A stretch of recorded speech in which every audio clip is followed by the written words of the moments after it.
Assalamualaikum warahmatullahi wabarakatuh. Salam Om Swastiastu, Namo Buddhaya, salam kebajikan.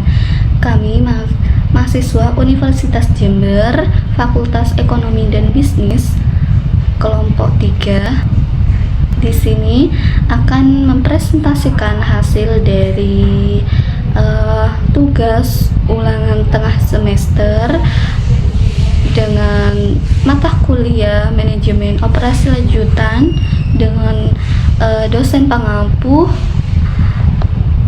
Abdul Musi Askom MSI dengan judul analisis dan rekomendasi solusi masalah operasional pada Siomay Bandung. Nah, dengan saya sendiri Desi Ratnasari dengan NIM 2308102011016. Perkenalkan, saya Margareta Fisa Rizky dengan NIM 2308102011046. Perkenalkan, nama saya Teisa Andri Rama Ayu dengan NIM 230810201089. Halo, perkenalkan saya Rafian Anissa dengan NIM 230810201108. Saya Safira Isyanjani dengan NIM 230810201027. Pertama adalah latar belakang. Mengapa kita memilih Siomay Bandung? Nah, sudah kita ketahui, Indonesia merupakan salah satu industri yang terus tumbuh dan memberikan kontribusi yang signifikan terhadap perekonomian. Nah, salah satu usaha kuliner yang sangat digemari oleh masyarakat adalah bisnis makanan ringan atau kehidupan tradisional. Nah, seperti siomay. Nah, siomay sendiri memiliki tempat khusus di hati masyarakat Indonesia karena rasanya yang lezat, harga yang terjangkau, dan mudah ditemukan berbagai tempat. Nah, salah satu jenis usaha kuliner yang mengusung produk siomay sebagai produk utama adalah Siomay Bandung. Nah, yang berdiri dengan misi mendirikan cita rasa asli Bandung ke berbagai daerah agar usaha ini bertujuan untuk memperkenalkan siomay sebagai makanan tradisional khas Indonesia kepada konsumen yang luas. Nah, mengapa kita memilih UMKM Siomay Bandung? Nah, kelompok kami memilih UMKM Siomay Bandung ini sebagai fokus studi atau bisnis yang memiliki beberapa alasan yang kuat. Nah, terutama karena produk siomay sendiri adalah salah satu kuliner khas Indonesia yang populer dan digemari oleh berbagai kalangan. Nah, ada beberapa alasan mengapa kita memilih UMKM Siomay Bandung. Yang pertama, ada potensi pasar yang besar. Nah, dengan target pasar yang luas dari anak-anak hingga orang dewasa atau mahasiswa dan sebagainya, UMKM ini memiliki penjualan besar untuk mendapatkan pelanggan setia. Nah, kedua, ada branding kuliner khas Bandung. Nah, Bandung dikenal sebagai pusat kuliner kreatif di Indonesia. Siomay Bandung sendiri dapat memanfaatkan cita rasa positif yang agar untuk menarik pelanggan yang ingin merasakan cita rasa otentik kuliner Bandung. Nah, yang ketiga itu ada peluang untuk inovasi produk. Nah, UMKM ini juga memungkinkan pengembangan varian produk, misalnya siomay dengan isian modern atau metode penyajian yang menarik agar bisa menjadi daya tarik tambah untuk pelanggan. Selanjutnya yang keempat ada perkembangan UMKM di Indonesia. Nah, dukungan dari pemerintah terhadap UMKM membuat sektor ini memiliki potensi untuk berkembang pesat. Nah, dengan adanya dukungan dalam bentuk pembiayaan, pelatihan, pasar, nah UMKM seperti Siomay Bandung berpeluang besar untuk perkembangan. Nah, yang kelima ada daya tahan terhadap ekonomi. UMKM kuliner biasanya lebih tangguh dalam menghadapi perubahan ekonomi dibandingkan dengan bisnis skala besar. Nah, karena modal yang lebih kecil dan fleksibilitas dalam menyesuaikan harga dan produk sesuai permintaan pasar. Nah, yang terakhir yaitu ada peluang penetrasi pasar digital. Dalam era digital atau pada era sekarang, UMKM memiliki peluang untuk memperluas pasar melalui platform online seperti media sosial, aplikasi pengiriman makanan, dan e-commerce. Nah, Siomay Bandung ini bisa meningkatkan penjualan dan brand awareness dengan strategi pemasaran digital. Nah, itu ada alasan-alasan kami memilih UMKM Siomay Bandung untuk pilihan yang tepat bagi kita yang ingin memahami lebih dalam tentang bisnis makanan tradisional, inovasi produk, dan strategi pemasaran di pasar Indonesia. Tinjauan teori penelitian. Sebelumnya yang relevan. Penelitian yang dilakukan oleh Dwi Septi Haryani, Okto Jaya, Abdioso, dan Anggi Sekar Putri pada tahun 2022 dengan judul Analisis Resiko Operasional pada UMKM Kerupuk Bumitro di Kelurahan Tanjung Pinang Barat yang mengidentifikasi 12 resiko operasional utama pada UMKM tersebut. Dengan tingkat dampak dan frekuensi yang bervariasi, resiko-resiko ini meliputi resiko SDM, resiko internal, dan resiko eksternal seperti kesalahan pencatatan keuangan dan keterlambatan bahan baku. Bagi UMKM Siomay menunjukkan bahwa dapat menghadapi resiko juga, terutama dalam proses prosedur dan manajemen operasional, seperti proses produksi masih manual dan terdapat resiko eksternal terkait bahan baku dan keterlambatan pengiriman yang dikarenakan beberapa bahan baku UMKM Siomay ini tidak memiliki mitra produsen yang tetap. Penelitian ini menekankan pentingnya mitigasi resiko seperti menggunakan likelihood impact metric dan peningkatan prosedur operasional untuk menjaga keberlanjutan usaha. Penelitian yang selanjutnya dilakukan oleh Sekah Widya Satria dan Abdur Rahman pada tahun 2024 dengan judul Meninjau Aspek Teknis Operasional UMKM Angkringan Kampung Tua di Gresik, yang menunjukkan bahwa keberhasilan UMKM ini disebabkan oleh strategi operasional yang efektif dan fokus pada kualitas. Faktor utama keberhasilan meliputi penggunaan bahan baku lokal, metode memasak tradisional, manajemen waktu yang baik, pengelolaan SDM melalui pelatihan, serta penggunaan teknologi dalam pemasaran dan inventaris. UMKM ini juga beradaptasi dengan perubahan melalui inovasi menu dan penyesuaian operasional. UMKM Siomay juga menerapkan strategi operasional serupa dengan bahan baku lokal, pengelolaan SDM yang efektif, pemasaran berbasis teknologi dengan menggunakan e-commerce, dan memiliki inovasi menu selain Siomay. Ada juga menu lainnya.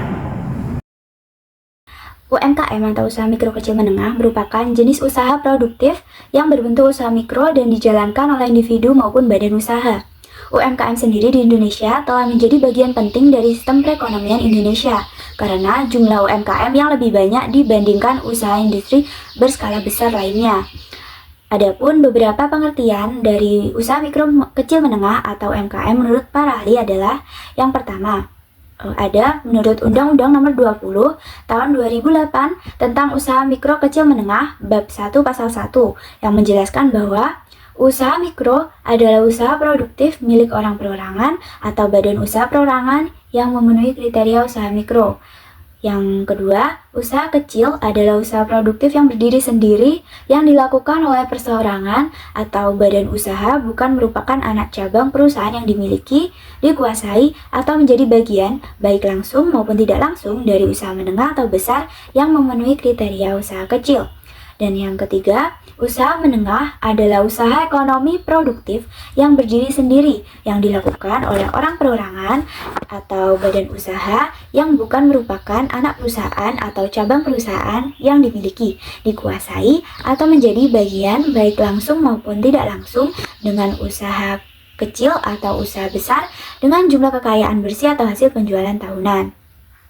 Selanjutnya, ada menurut Kuartono di mana usaha mikro kecil menengah atau UMKM adalah kegiatan ekonomi rakyat yang memiliki kekayaan bersih maksimal 200 juta rupiah di mana tanah serta bangunan tempat usaha tidak diperhitungkan dan atau mereka yang memiliki omset penjualan tahunan paling banyak 1 juta rupiah dan merupakan milik warga negara Indonesia.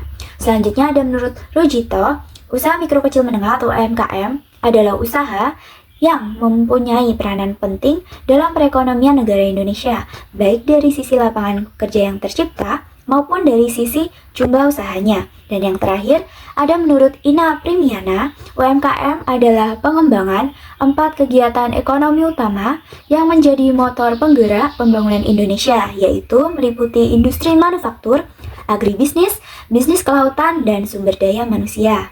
Untuk materi selanjutnya adalah jenis-jenis UMKM.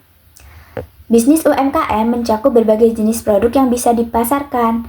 Berikut adalah jenis usahanya. Yang pertama, ada UMKM bidang fashion. Dunia fashion menjadi salah satu jenis UMKM yang banyak sekali diminati oleh masyarakat. Selain karena fashion merupakan kebutuhan manusia, bisnis fashion juga dapat dibedakan secara fungsinya, tren, dan masih banyak lagi. Para pelaku bisnis fashion selalu berkembang seiring zaman dan terus berinovasi untuk menunjukkan kreativitas dan kelebihan produk mereka untuk menarik para konsumen. Pelaku UMKM di bidang ini biasanya memproduksi sendiri, namun ada juga yang menjadi reseller maupun dropshipper dari produsen lain. Kemudian ada UMKM bidang kuliner.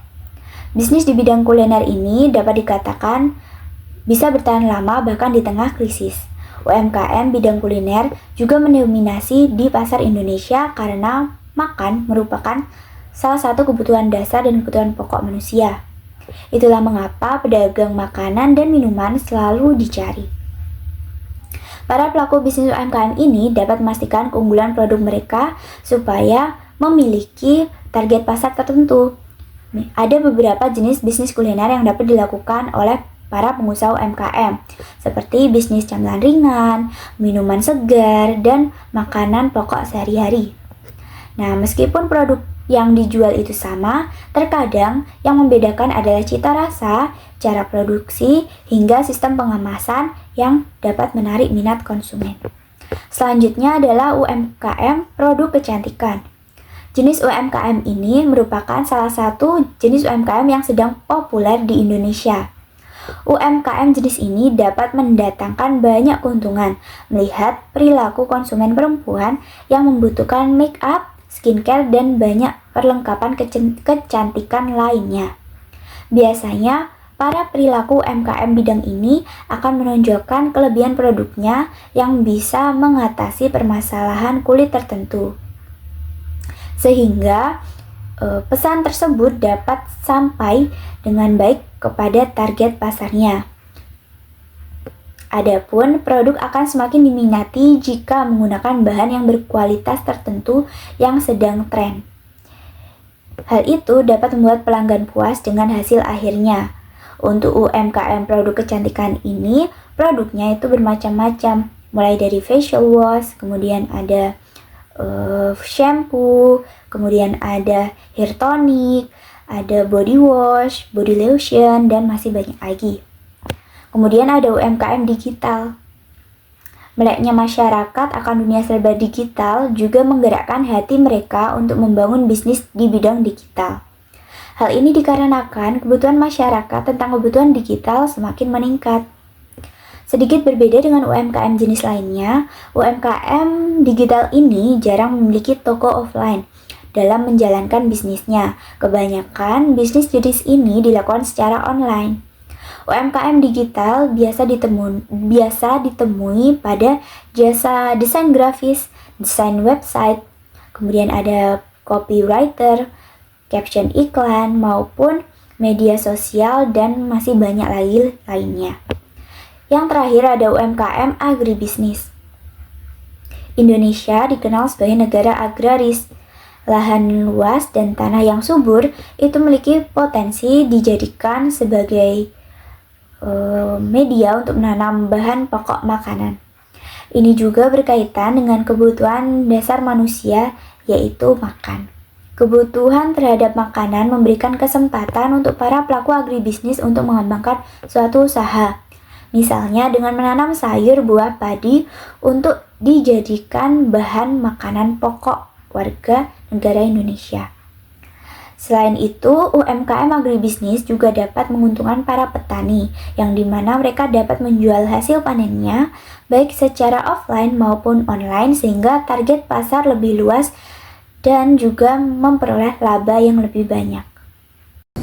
UMKM di Jember, pengembangan UMKM sangat penting bagi ekonomi Indonesia, khususnya di Kabupaten Jember, Jawa Timur. Karena potensi usaha yang tinggi dan dampak positif terhadap pendapatan, serta menambah lapangan kerja terutama bagi masyarakat lokal. Menurut Fadilah, pada tahun 2019, keberadaan UMKM ini hampir dapat dijumpai di sepanjang wilayah dan juga dari tahun ke tahun itu semakin meningkat. Berdasarkan data BPS Jember pada tahun 2015, Kecamatan Kaliwates memiliki jumlah UMKM tertinggi sebanyak 3.550 unit usaha dengan persentase 14,73%, diikuti oleh Sumbersari dan Patra. Jember menjadi wilayah strategis sebagai pusat UMKM karena didukung oleh banyaknya perguruan tinggi di sekitarnya yang memicu pergerakan perekonomian. Selain itu, Jember juga ditetapkan sebagai proyek percontohan UMKM berorientasi ekspor. Sedangkan menurut data dari Dinas Koperasi dan UMKM Provinsi Jawa Timur pada tahun 2016, Jember mempunyai jumlah UMKM mencapai 424.151 unit, terbesar di Jawa Timur bagian timur, sehingga Jember telah menunjukkan kontribusi besar bagi keberlanjutan perekonomian daerah dan berpeluang mendapatkan akses informasi lebih ketimbang UMKM di daerah lainnya. Latar belakang UMKM Siomay Bandung. Siomay Bandung adalah UMKM kuliner di Jember yang didirikan oleh Ibu Helmi Ismayanti. Untuk menghadirkan cita rasa autentik siomay khas Bandung, terinspirasi oleh kerinduannya yang akan rasa siomay asli Jawa Barat. Ibu Helmi telah tinggal di Jember selama 2 tahun, sehingga berupaya menyajikan siomay dengan cita rasa mendekati keaslian meskipun ada keterbatasan bahan.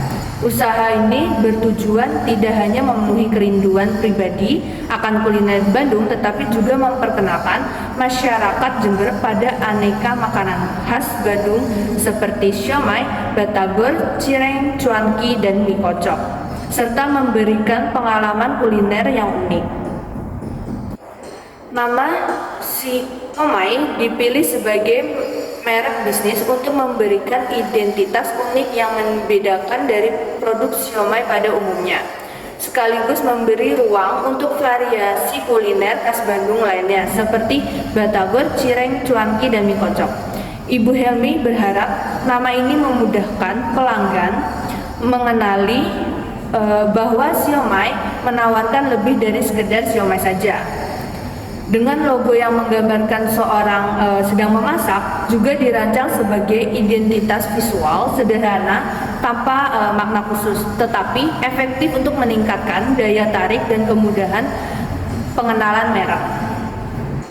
Keunggulan utama siomay adalah cita rasa siomay asli Bandung yang autentik, disertai produk lainnya seperti cireng yang sangat diminati terutama di pasar online. Untuk memudahkan pelanggan, siomay menawarkan produk dalam bentuk frozen food, sehingga para pelanggan dapat menikmati makanannya di rumah kapan saja.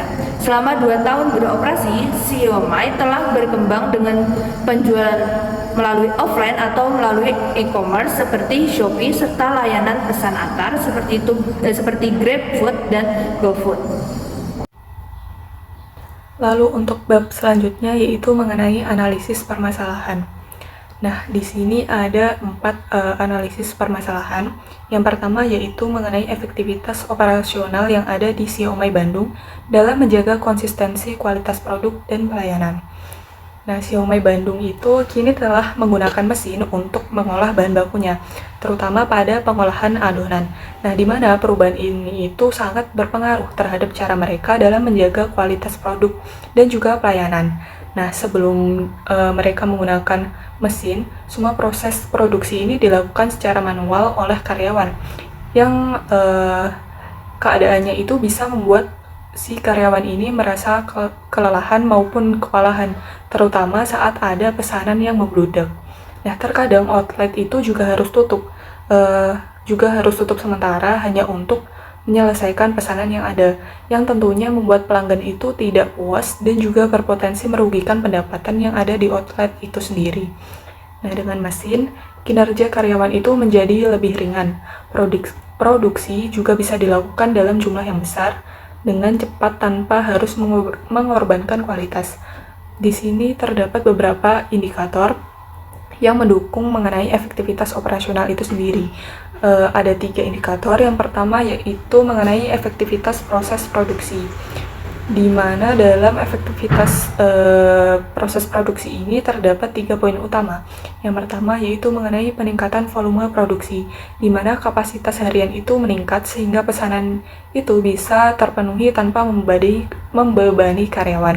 Lalu poin yang kedua adalah pengurangan waktu produksi, di mana waktu yang dibutuhkan untuk membuat adonan itu menjadi lebih cepat dan juga bisa memberikan fleksibilitas untuk menerima pesanan tambahan lainnya.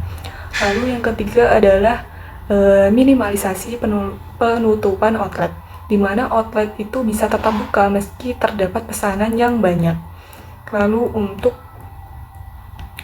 indikator yang kedua yaitu mengenai konsistensi kualitas produk, di mana kualitas produk ini sangatlah penting untuk menjaga loyalitas pelanggan. Nah, dengan mesin, proses pembuatan adonan itu menjadi lebih konsisten dan juga terukur, di mana mesin itu bisa diatur untuk menghasilkan bahan-bahan campuran yang sama persis setiap kali adonan itu dibuat. Jadi tidak ada variasi yang membuat pelanggan itu menjadi kecewa. Di sini terdapat 3 aspek penting. Yang pertama yaitu mengenai pengolahan dengan standar baku, di mana mesin itu memastikan bahwa bahan itu diolah dengan proporsi yang sama setiap kali bahan-bahan itu dibuat. Lalu yang kedua ada minimalisasi kesalahan manusia, di mana dia itu bisa mengurangi resiko kesalahan dalam pengadukan atau takaran bahan baku. Lalu yang ketiga adalah mengenai jaminan kualitas, rasa, dan juga tekstur, di mana adonan yang seragam itu bisa membuat rasa dan juga tekstur produk itu menjadi lebih stabil dan juga lebih konsisten. Lalu indikator yang ketiga adalah mengenai kepuasan karyawan dan juga pelanggan, di mana penggunaan mesin ini mengurangi kelelahan dan juga kewalahan pada karyawan. Nah, sehingga mereka itu bisa lebih fokus dan juga semangat dalam melayani pelanggan. Di mana outlet yang tetap buka di saat pesanan yang banyak itu bisa membuat pelanggan menjadi puas dan juga tidak perlu menunggu lagi ketika ia itu ingin membeli produknya. Di mana di sini itu terdapat 3 faktor penting. Yang pertama yaitu mengenai fokus karyawan dan juga yang pertama itu ada fokus karyawan pada pelayanan, di mana beban kerja yang berkurang itu bisa membuat karyawan lebih maksimal dalam melayani konsumen. Lalu untuk faktor yang kedua adalah mengenai peningkatan pengalaman pelanggan, di mana outlet yang selalu buka ini bisa memberikan kenyamanan bagi para pelanggan. Lalu untuk faktor yang ketiga adalah penurunan stres karyawan, di mana tugas yang lebih ringan itu bisa membuat karyawan menjadi lebih produktif dan juga mengurangi risiko turnover. Nah, secara keseluruhan, perubahan operasional pada Xiaomi Bandung ini lewat mesin produksi telah membawa perbaikan besar dan juga lebih efektif dalam operasionalnya. Lalu lebih efektif pula pada kualitas produk, pelayanan pelanggan, dan juga menciptakan lingkungan kerja yang lebih baik. Lalu permasalahan yang kedua yakni mengenai kendala utama yang dihadapi Xiaomi Bandung dalam manajemen rantai pasok bahan baku dan juga distribusi produk. Nah, produsen dari Xiaomi di Kabupaten Jember ini menghadapi berbagai kendala dalam manajemen rantai pasokan bahan baku dan juga distribusi produk, di mana salah satu masalah utamanya adalah ketersediaan bahan baku. Nah, sayur-sayuran itu menjadi penting untuk Xiaomi Bandung dalam memproduksi berbagai produknya, karena sayur-sayuran itu tidak selalu ada di sepanjang tahun atau sepanjang musim. Nah, hal ini itu membuat produsen harus membeli langsung dari pasar. yang bisa jadi ketersediaannya itu juga tidak pasti keberadaannya. Nah, di saat musim panen, sayuran seperti pare, kubis, kentang itu sangat melimpah. Namun di waktu yang lain bisa jadi keberadaannya itu sangat langka, sehingga hal ini menyebabkan permasalahan selanjutnya, yakni mengenai fluktuasi harga yang juga menjadi tantangan bagi si owner dari Xiaomi Bandung ini, di mana harga sayuran itu bisa berubah-ubah, mempengaruhi biaya produksi. Jadi produsen itu harus berhati-hati dalam menetapkan harga jual agar mereka itu tetap bisa mendapatkan keuntungan. Nah, selain itu, untuk bahan baku seperti telur, lalu bahan baku seperti kacang, produsen itu sudah bekerja sama dengan mitra-mitranya. Lalu ketergantungan pada mitra itu dalam waktu yang akan datang tentunya bisa membawa resiko jika terdapat masalah dalam rantai pasoknya. Contohnya itu ketika mitra tidak bisa memberikan pasokan kepada produsen. Lalu aspek kualitas juga sangat penting, di mana produsen itu ingin menjaga cita rasa dari Xiaomi Bandung ini sendiri. Jadi pemilihan bahan baku itu juga harus sangat diperhatikan.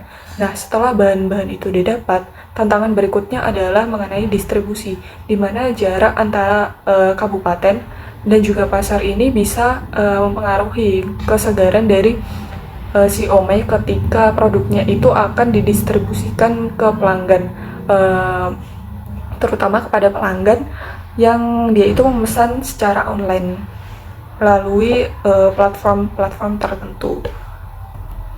Lalu analisis masalah ketiga yaitu mengenai dampak penerapan sistem manajemen sumber daya manusia pada produktivitas karyawan di Xiaomi Bandung.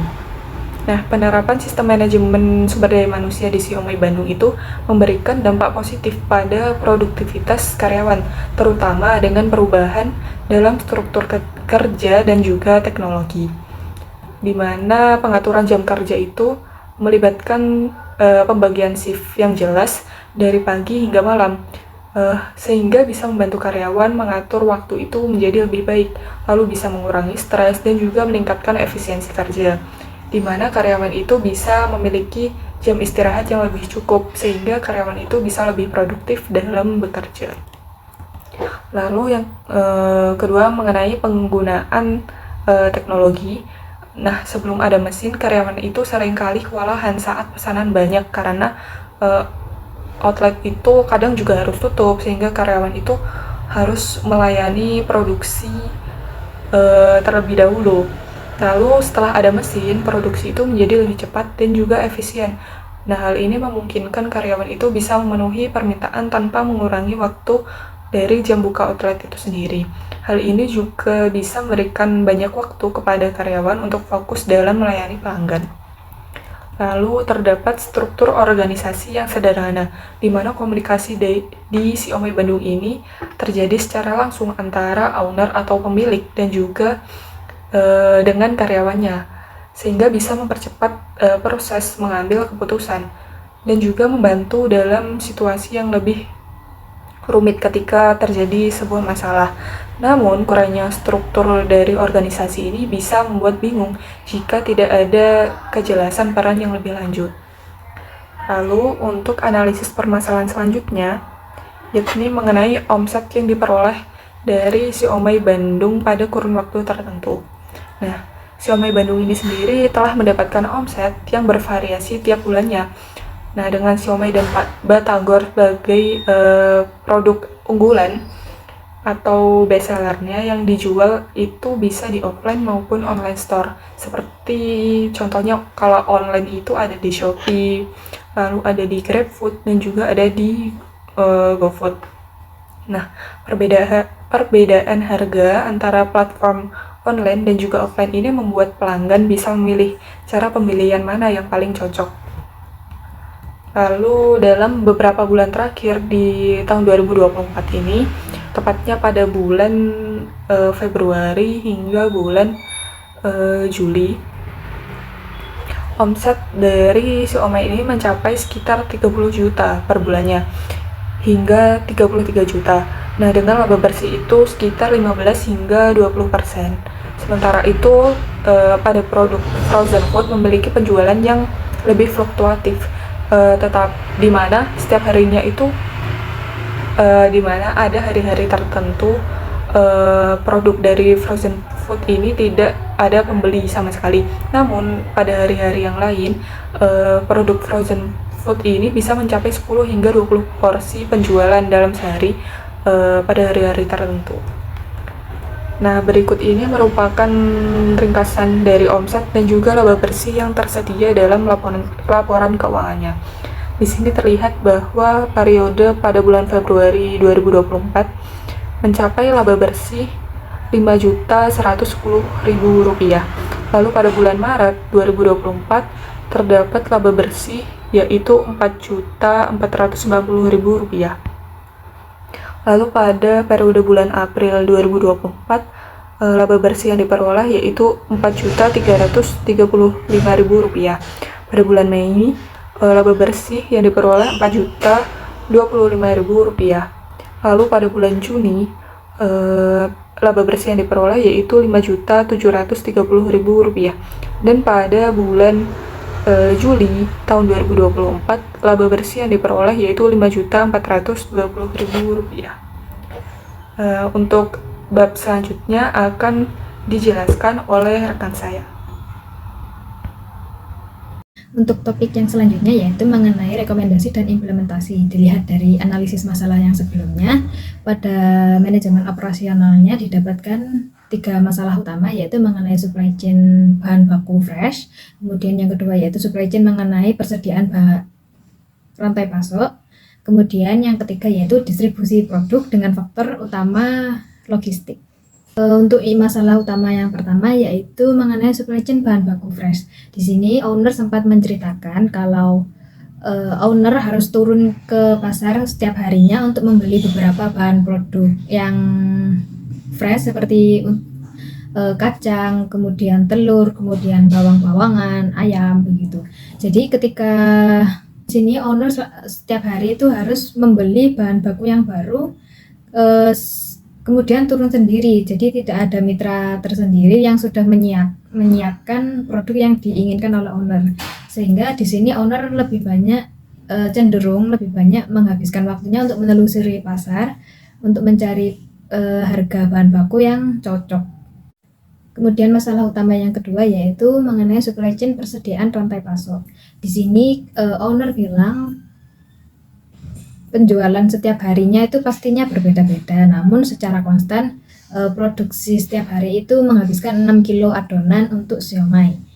Dari penjualan produk yang setiap harinya berbeda, ini akan memicu persediaan rantai pasok. Di sini persediaan rantai pasok terbagi menjadi 2, yaitu persediaan rantai pasok bebas dan persediaan rantai pasok terikat. Kemudian masalah utama yang ketiga yaitu mengenai distribusi produk dengan faktor utama logistik. Di sini owner tidak berkeliling menjual produknya secara langsung, namun owner membuka sebuah kios untuk menjual produknya dengan dibantu oleh karyawannya. Sehingga dalam penjualan produk tersebut konsumen langsung datang ke tempat penjualan atau melalui distribusi online yaitu ojek online, kemudian frozen food seperti itu. Sehingga untuk konsumen yang mungkin tidak mengetahui tentang produk ini, kalau tidak melihat online maka produk ini akan tidak dikenal oleh orang banyak. Sehingga ini bisa menimbulkan masalah distribusi karena distribusi yang kurang merata pada penjualan produk tersebut. Sehingga dari masalah utama tersebut saya bisa menyimpulkan untuk mengenai implementasi rekomendasi pada masalah operasional. Yang pertama bisa dilakukan dengan kemitraan rantai pasokan. Di sini owner sempat bilang beberapa bahan baku itu diantar oleh kemitraan atau distributor. Namun banyak sekali bahan baku yang masih dicari sendiri atau pergi ke pasar untuk membelinya. Sehingga ini tentunya akan menyulitkan owner karena owner yang masih turun langsung ke lapangan, tidak ada bagian-bagian manajemen lain yang turun ke pasar. Sehingga kami menyarankan untuk owner bekerja sama dengan beberapa orang yang menjual bahan baku fresh seperti sayuran, kemudian bumbu-bumbuan, kemudian mungkin untuk daging ayam. Owner bisa membuat perjanjian dengan mereka secara kemitraan agar setiap pagi atau setiap beberapa hari sekali produk itu diantar ke kios, sehingga owner tidak harus turun langsung ke pasar lagi untuk mencari produk dengan harga yang berbeda-beda atau masih menelusuri pasar, sehingga ini akan cenderung menghabiskan waktu. Untuk rekomendasi selanjutnya yaitu mengenai supply chain persediaan rantai pasok dengan solusi persediaan bahan baku terikat. Di sini kami menyarankan kalau misalnya terjadi peningkatan penjualan di antara beberapa menu, ini akan memicu terjadinya persediaan bahan baku terikat, di mana jika penjualan siomay meningkat, maka kebutuhan bahan baku akan tinggi juga. Ya, kebutuhan bahan baku yang dibeli akan menjadi lebih banyak dan tentunya mengeluarkan modalnya lebih banyak meskipun penjualannya naik. Kemudian solusi yang ketiga yaitu mengenai penggunaan sistem MRP.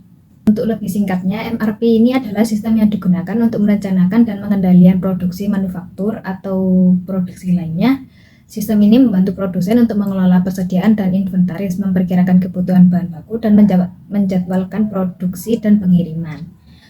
Dengan adanya MRP ini, untuk owner siomay Bandung itu bisa melakukan beberapa cara. Yang pertama yaitu pemesanan bahan baku. Di sini pemesanan bahan baku itu dilakukan secara rutin kepada kemitraan setiap beberapa kali dalam seminggu atau dalam sebulan. Sehingga dalam menyiapkan bahan baku ini owner tidak lagi sulit untuk menyiapkan, misalnya untuk produk ini bahan bakunya ini, kemudian untuk produk B bahan bakunya ini. Sehingga tidak ada lagi kebingungan dalam menyiapkan hal tersebut karena bahan baku tersebut sudah tertata dan terjadwalkan dengan rapi untuk produk-produk tertentu. Kemudian yang kedua yaitu pemesanan dengan jumlah yang tepat. Tentunya kalau kita membeli bahan baku, kita pasti akan mengira-ngira bagaimana berapa jumlah bahan baku yang diperlukan untuk produksi selama mungkin 1 hari atau 1 kali produksi. Pemesanan produk dengan jumlah yang tepat ini akan membuat pengolahan produksi akan menjadi lebih efisien karena bahan baku yang digunakan tidak mengalami kekurangan atau kelebihan karena siomay Bandung ini merupakan makanan yang fresh, sehingga jika terjadi kelebihan produksi maka tidak akan bertahan lebih lama, mungkin paling lama itu selama 1 minggu atau 2 minggu di dalam freezer. Namun selebihnya siomay Bandung ini harus segera diolah. Inilah yang membuat pembelian bahan baku dalam jumlah yang tepat. Karena jika terjadi kelebihan maka ujung-ujungnya nanti owner akan rugi dan akan membuang produk tersebut yang tidak terjual. Sistem MRP yang terakhir yaitu pesan di waktu yang tepat. Tentunya penjadwalan pengiriman bahan-bahan baku itu harus dijadwalkan dengan baik. Jika tidak, mungkin jika terjadi keterlambatan atau kecepatan, maka aliran bahan baku dalam gudang itu akan berantakan, sehingga mungkin ada produk yang seharusnya hari ini terpakai namun tidak terpakai karena adanya bahan baku yang baru, atau gudang penyimpanan itu terlalu penuh sehingga penyimpanan menjadi tidak efisien, akan mengeluarkan lebih banyak biaya dalam perawatannya. Itulah yang membuat pemesanan bahan baku itu harus dilakukan dengan waktu yang tepat. Kalau misalnya terlambat juga nanti kan produksi siomay ini akan tertunda dan ini akan merugikan owner karena selama beberapa hari atau mungkin beberapa periode tidak ada produksi. Namun selama tidak ada produksi tersebut, owner harus tetap menggaji karyawan. Hal inilah yang bisa menimbulkan kerugian bagi owner. Yang terakhir yaitu proses distribusi dengan faktor logistik. Owner siomay Bandung ini sempat bilang kalau misalnya mereka tersedia di berbagai ojek online, sistem pengantaran makanan online seperti GrabFood, Gojek, Shopee Food.